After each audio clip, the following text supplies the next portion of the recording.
जास्त विचार करणं हे आपल्या सगळ्यात दुःखाचं कारण आहे. आपल्या प्रॉब्लेम्सवर खूप खोलवर विचार करणं आपल्याला आतून खूप दुःखी करतं.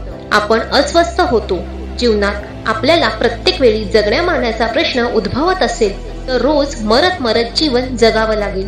ओव्हर थिंकिंग हा एक असा आजार आहे, त्यामध्ये आपली रात्रीची झोप नक्कीच उडेल. जास्त विचार करणारा माणूस नेहमी अस्वस्थ असतो.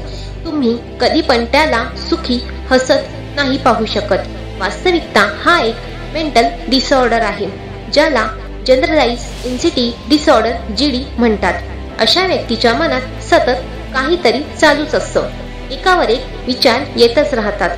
असं वाटतं की 1 मिनिटासाठी पण मन शांत बसत नाही. अशा व्यक्ती नेहमी भीतीमध्ये जगतात.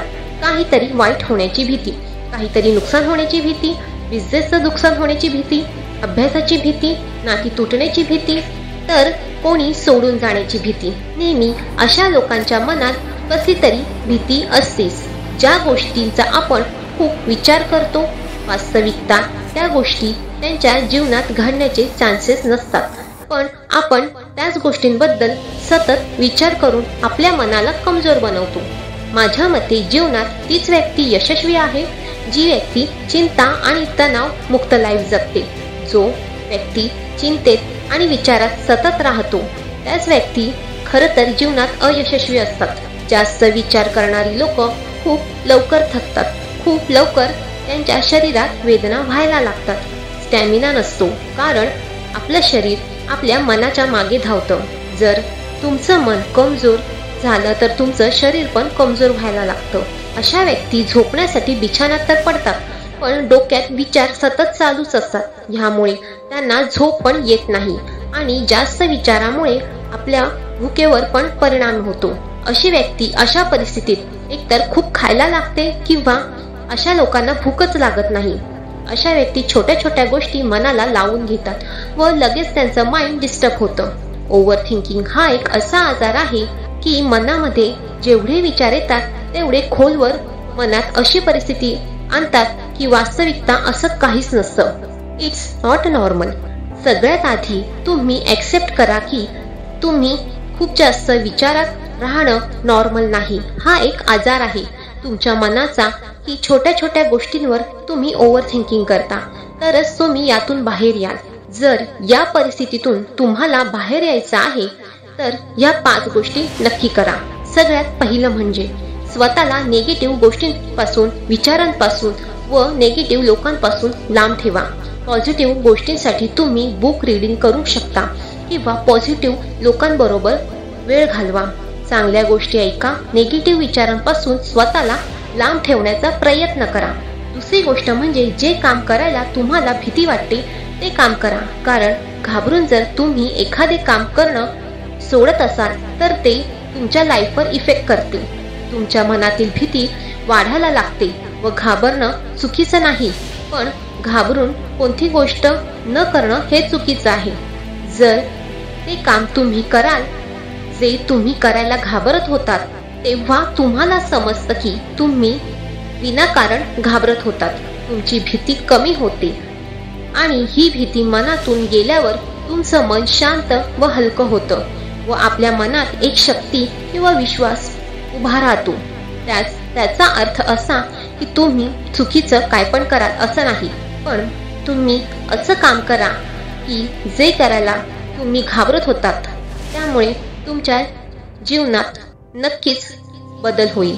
तिसरी गोष्ट म्हणजे योग्य वेळेला योग्य तो आहार घ्या. भगवद्गीतेत भगवान श्रीकृष्णांनी सुद्धा सांगितले की जास्त खाणारा माणूस सुखी राहू शकत नाही किंवा कमी खाणारा पण सुखी होत नाही, कारण तुमच्या आहाराचा परिणाम सरळ तुमच्या मनावर होत असतो. म्हणूनच म्हणतात ना की असं अन्न खाऊ नका की जे तुमच्या मनाला आवडेल, असं अन्न खा जे तुमचं शरीर सहज पचवेल. एक व्यक्ती होता जो रोज जेवणाआधी 1 गोळी व जेवणानंतर 1 गोळी घ्यायचा. मी त्याला विचारलं, ह्या कसल्या गोळ्या घेता? तर तो मला म्हणाला की माझं डायजेस्टिव्ह सिस्टीम खूप वीक आहे, मला सहज पचत नाही, त्यामुळे 1 गोळी मला भूक लागण्यासाठी व दुसरी गोळी मी जे खातो ते पचण्यासाठी. मग मी त्याला विचारलं की ह्यावर काही उपाय नाही का? तर तो बोलला की आहे ना, जे मला आवडत नाही असं मला खावं लागेल. जे मला अजिबात आवडत नाहीये त्या गोळ्यांमुळे मी जे खाऊ शकतो, जे मला आवडतं, म्हणजे हद्द झाली. तुम्हाला माहिती आहे की तुम्हाला काय खायचं आहे, पण तरीही तुम्हाला माहिती आहे की हे अन्न माझ्या शरीरासाठी नुकसानकारक आहे, तरीही तुम्हाला ते खायचं आहे. असं काय की मनाचा स्वाद, एवढं काय मनाचं गुलाम बनायचं? तुम्ही ते अन्न खा जे तुमच्या शरीरासाठी योग्य आहे, ते नाही जे तुमचे जिभेचे चोचले पुरवेल. कधीतरी तुम्ही खाऊ शकता, पण जास्त काळ तेच आहार घ्या जे तुमच्या शरीरासाठी योग्य आहे. यासाठी गरजेचं आहे की योग्य वेळी योग्य तो आहार घ्या. म्हणूनच तुम्ही जे खाल त्याचा परिणाम सरळ मनावर होतो. जर तुम्हाला मनात शांतता हवी असेल, स्टेबिलिटी हवी असेल, तर तुमचा आहार हा योग्य ठेवा. चौथी गोष्ट म्हणजे रात्री लवकर झोपा व लवकर उठा. डॉक्टर सांगतात की जे लोक रात्री लवकर झोपतात व सकाळी लवकर उठतात त्यांची 70% रोग आपोआप बरे होतात. कारण आपल्या शरीरात आपोआप बरं होण्याची अद्भुत ताकद आहे, हिलिंग पॉवर आहे. जशी आपल्या शरीराला पूर्णपणे झोप मिळते तसतसं शरीर आपले रोग बरे करतो. रात्री लेट जागणं व सकाळी लेट उठणं हे आपलं मन कमजोर होण्याचं लक्षण आहे. रात्री लवकर झोपणं व सकाळी लवकर उठणं त्याचा इफेक्ट सरळ आपल्या मनावर व शरीरावर होईल, ज्यामुळे आपल्या मनामध्ये आत्मविश्वास वाढेल व तुम्ही स्वतःला सुद्धा शांत व स्टेबल अनुभवाल. 5वं, मेडिटेशन म्हणजेच ध्यान. आपल्याला रोज 15 मिनिटं तरी ध्यान केलं पाहिजे. तसं तर आपण रोज 30 ते 45 मिनिटं केलं पाहिजे, पण तुम्ही 15 मिनिटापासून सुरू करू शकता. मेडिटेशनची आपल्या जीवनात सवय करून घ्या. जशी आपल्याला बॉडीला डिटॉक्सची गरज असते, तशीच मनाला सुद्धा असते जे मेडिटेशन करतं. मनातून सुद्धा निगेटिव्ह विचार काढणं खूप गरजेचं आहे. मनाला सुद्धा प्युअर करणं खूप गरजेचं आहे व त्यासाठी गरजेचं आहे ते नियमित मेडिटेशन. तुमच्या मनातून काढून टाका की ध्यान करणं हे फक्त धार्मिक लोकांचं काम आहे, पण असं नाही. ध्यान हे आजच्या जगामध्ये, आत्ताच्या टाईममध्ये खूप गरजेचं आहे. ध्यान केल्याने नेगेटिव्ह विचार आपोआपच कमी होतात आणि नियमितपणे मेडिटेशन केल्याने आपल्या मनाला स्थिरता येते व मन शांत होतं. तुम्ही स्वतःला सुखी अनुभवता. लक्षात ठेवा, चिंता केल्याने तुमच्या भूतकाळाचा त्रास कमी होणार नाही आणि येणाऱ्या भविष्य चांगलं होणार नाही, पण इतकं नक्कीच होईल की तुमचा आज म्हणजे तुमचा वर्तमान हा दुःखात व चिंतेत जाईल. त्यामुळे भूतकाळाचा विचार करणं, दुःख करणं सोडून द्या. येणाऱ्या भविष्याची चिंता करू नका.